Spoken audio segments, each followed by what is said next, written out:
Hello everyone, কেমন আছেন সবাই? আশা করছি ভালো। আলহামদুলিল্লাহ ভালো আছি।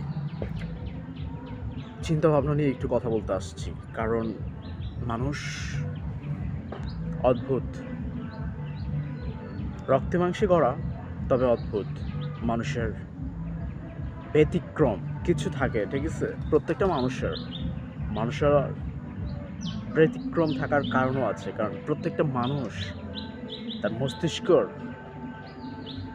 কথা, মস্তিষ্কর কালার সবকিছু আলাদা। কাজকর্মে মানুষ ব্যতিক্রম হবে, এটাই স্বাভাবিক বিষয়। তবে মানুষ যদি মানুষকে নিয়ে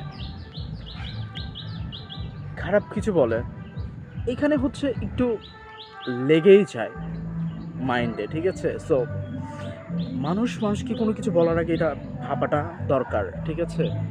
মানুষ যদি মানুষকে বলার অধিকার রাখে, তাহলে মানুষ হুঁশিয়ার করে দেওয়ার সেই অধিকারও রাখে।